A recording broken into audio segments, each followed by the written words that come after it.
was a child. He's 14 years old now. When he was five, I was managing him. When he was 5, 6 years old, in a government school at Burkiri, because he knew so much at that age.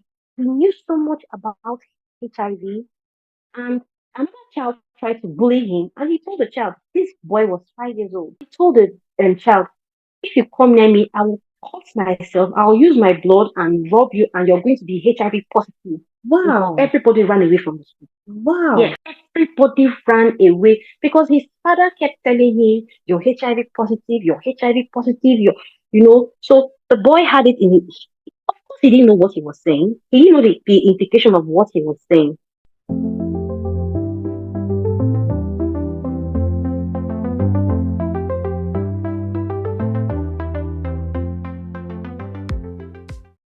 So, Coco, when I heard about the amazing work you do for your community, working with orphans and vulnerable children living with HIV, I just had to have you on my show, honestly. So, can you share a success story of a particular memorable experience, rather, you've had while working with children living with HIV? Okay, a particular experience is that I had was with that of a child. He was when he was born. Of course, he was an exposed infant with the mom. I had met the mom before he was born, and I tested her in the community, and she tested positive. So I spoke with her, and I spoke with her on linking her to a health facility to start her ART, that is her antiretroviral therapy. But she refused. She said no, and I also talked to her on going to a health center, at least, which is cheaper than a secondary facility or a tertiary hospital. So I encouraged her to go to a primary healthcare facility. She also refused and insisted that she wanted to give birth in in her church or in a traditional birth attendant center. That is what they call maternity in the community.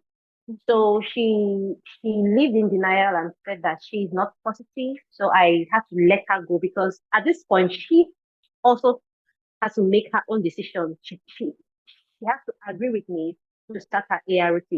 Anyway, as time went by, she gave birth to the boy, and after 6 weeks, there's this thing that for any positive child that is supposed to be done, it's called DBS, dry blood sample test. Okay. And then at birth, children that are born from positive mothers are also supposed to be given prophylaxis Okay. called nevirapine and zidovudine within 72 hours of birth. One is for 6 weeks and the other is for 12 weeks. Mm-hmm. But this whole stage, she jumped this whole stage. So the baby came out positive. Mm-hmm. After 3 months, the baby tested positive. Mm-hmm. And with my work, of course, I will still not let her be because of that baby, because that baby is now positive. And her other children and other households too will also be at risk of contracting the virus. Yeah. So she stopped letting me to come to her place and all that, but I was still monitoring. After some time, the baby was getting sick and she kept going to church, putting handbands on the baby, using holy water, all these religious paraphernalia. So, but when the boy came down, at some point in the child's life, I think when he was about 3 years old, he came down, he was full blown AIDS at this point. Wow. So she, so she got back to me and said that she thinks her child is positive. I said, but I have been telling you all this while. So the baby was, down. The baby came down with tuberculosis because HIV and tuberculosis, when the immune system is down, you know, it opens it opens the way for other opportunistic and co-infections like TB. And TB is like one of the very serious infections that accompanies HIV. So the baby came down, was full blown and came down with TB.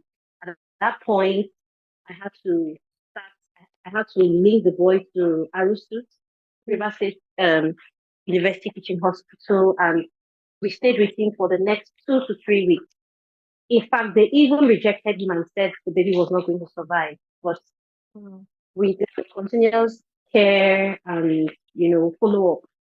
Miraculously, the baby survived, and that was like another learning curve for me. That even if sometimes it gets to the full blown stage, people can still survive. So that was a major success story for me. Today, the boy is 5 years old, and he's virally suppressed, looking very healthy, and he's in school. Your friend Tammy from Resonate with Tammy podcast. Hello, it's been a minute sending you warm greetings. I know, I hope you have missed because I have too.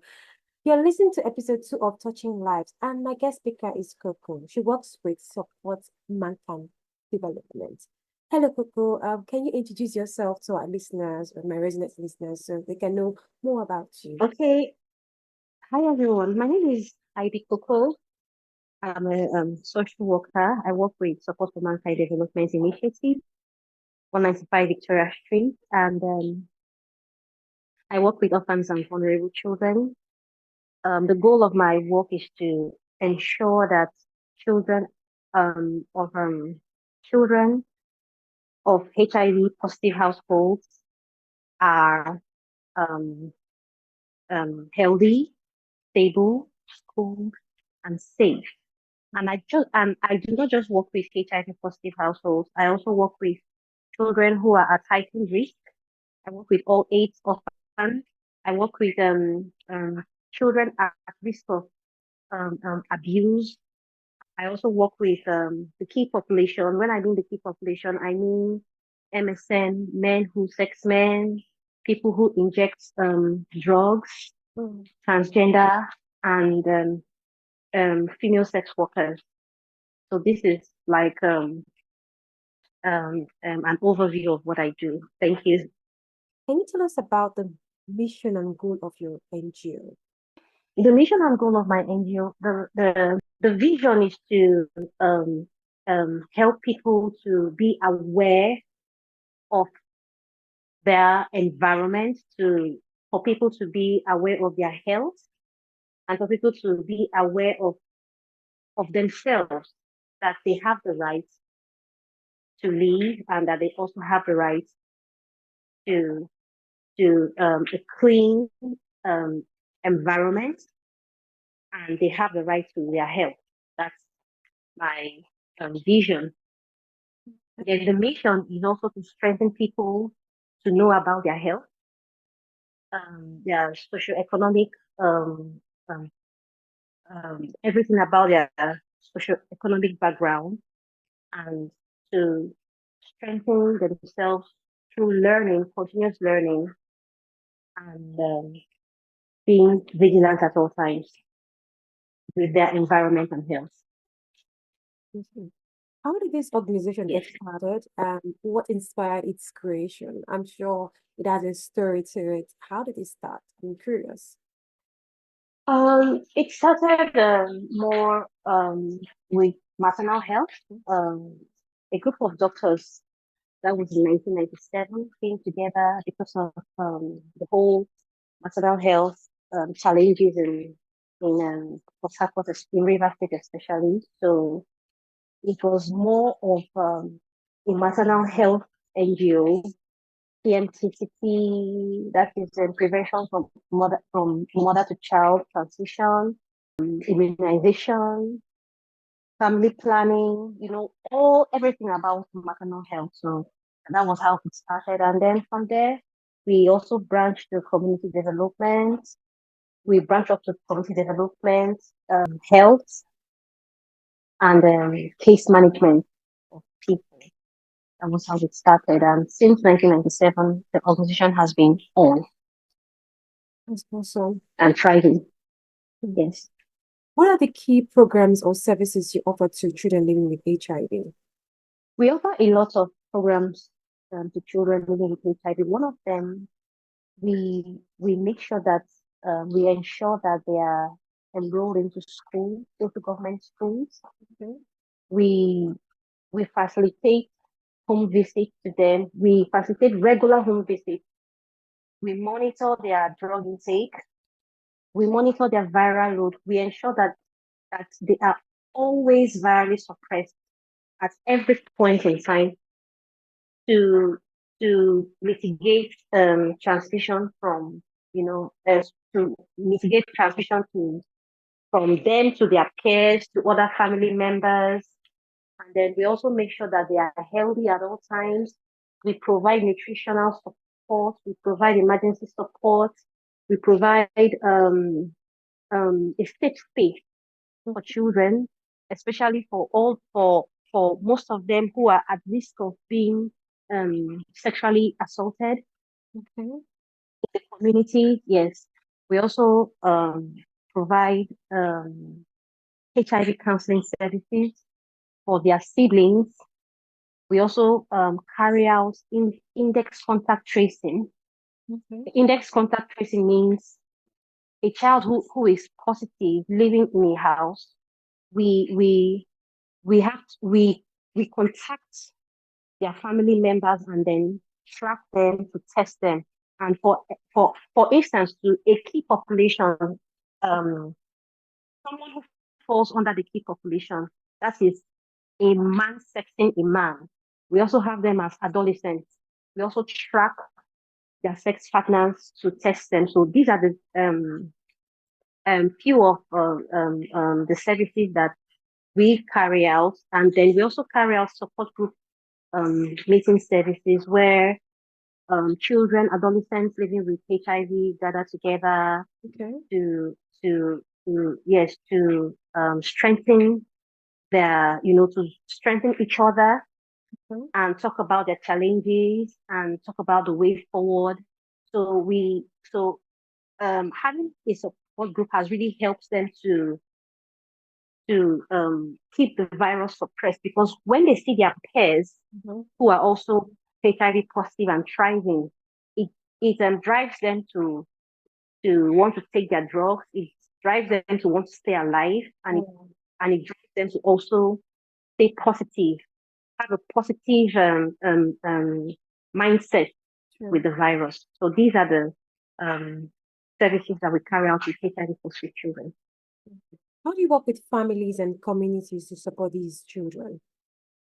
So for every child who is positive, we make sure that we use a family oriented approach for it, because a child in a household with a positive child, Mhm. if the family is not involved, will not achieve viral suppression, which is part of the 95 goal, the last of the 95 goals. Now, the 95 goals state that the first 95 states that people who are living with HIV will be tested and linked to um, um, healthcare services, that everybody living with HIV will be tested. The second 95 means that those who are tested will be referred and linked to health centers to start assessing their treatments. While the third 95 states that those people assessing their treatments will be virally suppressed Okay. down to 30 copies per meal. So that we will get there. So the the work of the family is to make sure that these um children, they it is they serve as a covering to the children. Yeah. They wake up in the morning. For instance, a 5-year-old child will not know that he or she has to take their drug by that time. And we, especially teenagers too, because those are the very stubborn people. So the family will help to encourage, the family will help to reduce stigmatization, because once stigmatization comes in, that is the problem. Then for the community, we don't really involve the community when it comes to HIV, because unfortunately, the communities that we are in are still not they still that education is still not there, that awareness has Mm. still not entered into people, Wow. so they will always, yes, they will always stigmatize. So it's still something that is like an elephant in the room. you know we just keep it hush hush. So the best thing for- to help someone living with HIV is the family. So once the family is aware and involved, they tend to cover that person. They tend to keep it a secret. For now, HIV is still a secret thing. Mhm. They tend to cover that person, keep it a secret so that people outside are not aware. But the good thing where the community comes in is that they in terms of testing, the communities also come out, to test and everything. Then another thing where it also helps is the awareness of HIV that the community has. That's very true. But a lot of people have still not um imbibed that awareness. They still have this slogan that HIV no day, HIV no day. Wow. So that's it. That's Yes. sad. That's sad. So I have another question to ask. How do you address the Yes, please. medical, psychological, and emotional needs of children living with HIV? It's hard on them. How do you address it? Yes, it is hard. For instance, um, there are a lot of factors that disturb these children emotionally and psychologically. First of all, is the drug intake, pill burden. They have to take the drugs every single day. The pill burden, and then you have a certain time you take it. HIV drugs are timed. If it is 7, if you go to the health center and they give you 7 a.m., it must be 7 a.m. They just end up living a regimented life. Mhm. You're waking up 7 dots, you're taking it or 8, whatever time that you're asked to take, you're taking it at that time on the dot, and then you're eating. You're not supposed to, especially alcohol, and then you're not supposed to take alcohol or smoke. And then you're waking up in the morning, and then you're thinking, how long will I keep taking this drug? So it affects them. That's one. Then over time, they will be like, man, I'm tired. I don't want to take this. For how long? And it also affects over time. We advise people who are on ART to always check to do LFT tests, that is liver function tests, Okay. once or biannually or Why? annually. Why? Sorry, why? Yes, Why do you do that? I need to know. because they take drugs every day, and they'll probably take it for the rest of their lives. Okay. Yes, so the drug intake can affect the liver, or the organ. And then if after taking the test, you know if the organ has a problem, they will switch the kind of tablet you take. Mm. Do you understand? Mm-hmm. Yeah, so they will do all those tests. Then if they find out that your organ is, that the function is reducing, they will switch it to a more friendly tablet for you. So that is how it's done. So all these factors, and then you cannot for the children, they're always it automatically gives them inferiority complex, because they see their mates who are normal, and because that topic HIV, that stigma is always there. Maybe they may be with their friends or some other adults, and then someone will just come and say, "Come on, shit, that should scream like person will get HIV." That's so. Now they may not necessarily be talking to them. Mm. You understand? But because they know that they have that virus, and someone is abusing someone looking ugly like someone who is HIV positive, that consciousness is there. They Mm. don't want to talk because they don't want anybody to abuse them. So it affects them psychologically. Some of them want to commit suicide because of the way we see the virus and the infection here in Nigeria. I mean, outside it's nothing.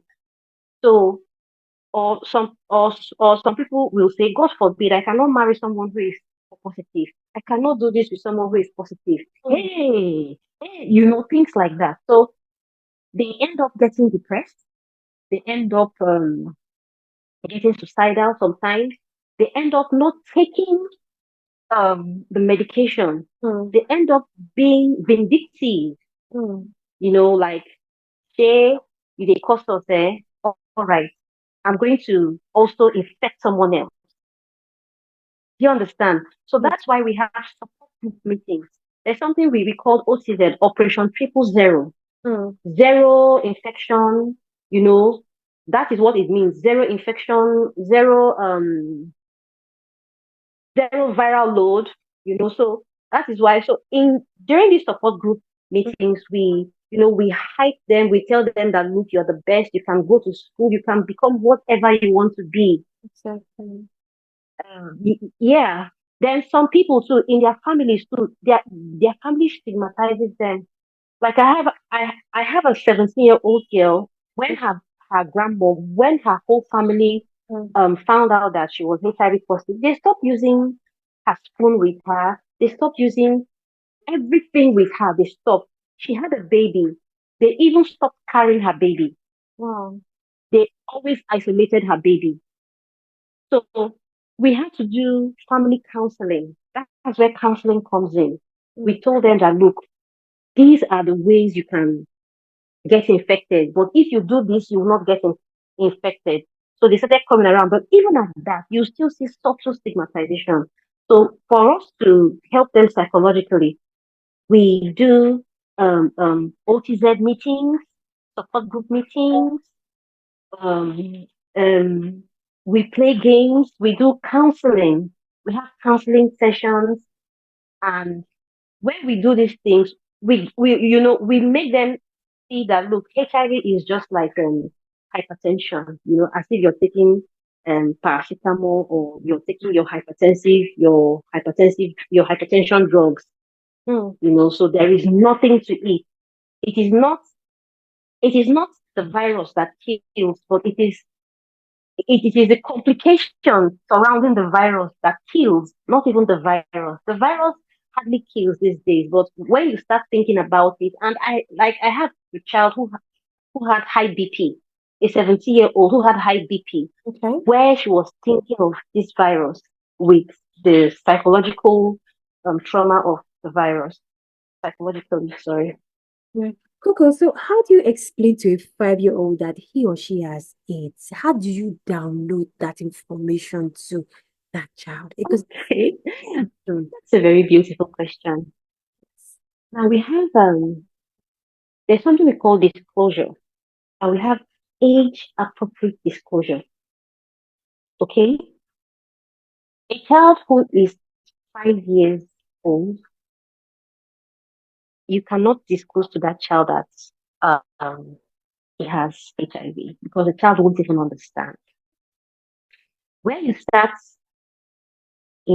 telling a child where the child, now some kids are really smart, but from that you mentioned 5 years, like a 5 year old, you keep you make sure that the child takes his or her drug, his or her tablets. You you make the child to know the routine of taking this particular tablet, because as at that time, the child should not know. Because if the child knows, you know how children are. There was a child, he's 14 years old now. When he was 5, I was managing him. When he was 5, 6 years old, in a government school at Burikiri, because he knew so much at that age, he knew so much about HIV. And another child tried to bully him, and he told the child, this boy was 5 years old, and he told the child, if you come near me, I will cut myself, I'll use my blood and rub you, and you're going to be HIV positive. wow, Everybody ran away from the school. wow, Yes, everybody ran away because his father kept telling him, you're HIV positive, you're HIV positive, So the boy had it in his, of course, he didn't know what he was saying. He didn't know the implication of what he was saying. So when he said that, and the boy looked the part, and he was very unsuppressed. The teachers, they didn't know any better, and it's a government school. The news went viral. They started withdrawing their children. Some persons will come and withdraw. Oh, there is a HIV positive. So I had to go, quell the whole problem. Then I cancelled them. Then of course, I feel shielded him. I told them he is not positive because if that boy still, if I had gone to say he is positive, they will isolate him and they will bully him. So you can't disclose to a child that is HIV positive. He may go and stay for something. He won't even understand. So Mm. what you do is, oh, you tell them, okay, have you taken, they'll even remind you, Mom, I have not taken my everyday drug, you know. So you tell them why, this is what you should be taking. You can even say, oh, this is going to help you. It will help you grow strong. It will help you. It will help you to be smarter in mathematics. So, once you tell kids things like that, kids are routine people. Then once that child leaves that age, from 8 years, 9 years, now some children get into secondary school at 9 and 10 or 8. From 8, you start, small, small. The disclosure will be it will be a gradual process. Then from 10, you start telling your child, look, what this is why you should take this drug. You lecture your child, you tell the child everything. So even if you're not there, the child will know that I need to take this drug to be alive. Even at 10 too, it's still a bit shaky. The disclosure is still a bit shaky. Then at 15, 16, oh, they are already aware. Then some kids will rebel at that age, 15, 16.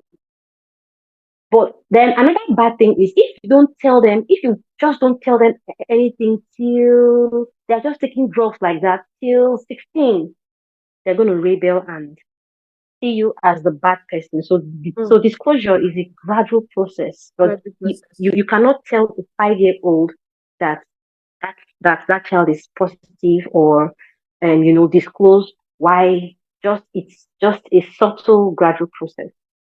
Mm. So finally, what motivated you personally to work in this field? What motivated me? We had to be different. A lot of things did. A lot of things did. I lost my job some years ago. I think that was in 2011 thereabouts, or 12 thereabouts. So I started volunteering. I volunteered for one project, FHI 360, OVC, Orphans and Vulnerable Children Project. And I also had a friend. In fact, it's recently, while I was volunteering, I had a friend that was so that was so ill, that was so skinny and all. And people were always abused. In fact, she had TB. I don't even know how and why I did not contact and contract HIV from her. I didn't know that was what she had. She was always sick. And, as at then too, it was not, the topic was still like an elephant in the room. So I'll join her to the hospital and things like that. She will cough, she'll speak. I'll pack everything with my bare hands. And they kept giving her, native medicine. The mom will say, no, this is not a hospital thing. This is jazz. This is a diabolical thing and all of that. Unfortunately, so when I started working, volunteering and all, it was at the end that I took her to somewhere and I ran some tests on her and then I found out that she was positive and later after some time she passed on. So Wow, I said that's this work I'm gonna save a lot of people not to die from HIV. So wow. that was what motivated me. I lost a friend. Oh, sorry to hear that. That's really touching. Thank you. Thank you, Coco, for joining me and sharing such important work regarding children with HIV. The dedication and impact of your work are truly commendable. Thank you for coming. I really appreciate you. For listeners that want to support our cause, please you can find our Instagram and on Facebook, IB Coco. So IB, is there anything you want to say to our listeners before we round up? Yes, what I'll say to our listeners is make sure you get tested every 3 to 6 months. Also, be kind to people. Be when if you hear HIV is not a death sentence. If you know anyone who is HIV positive, please encourage them to take their antiretroviral therapy. And if you have know any pregnant woman, also encourage them, ask them if they have done the HIV test, and if they have not, please. And if you know any gays or any, also encourage them to. We also have packages for them. Just encourage them to also stay with one partner and also um learn to take their HIV test, and also encourage them to also take PrEP, pre-exposure prophylaxis. Thank you so much. Thank you. If this episode touched you, please Mhm. do not forget to subscribe and share as usual. Resonate with Tammy on Spotify and YouTube. And please do not forget to like. God bless and take care. Thank you. Thank you so much. Bye.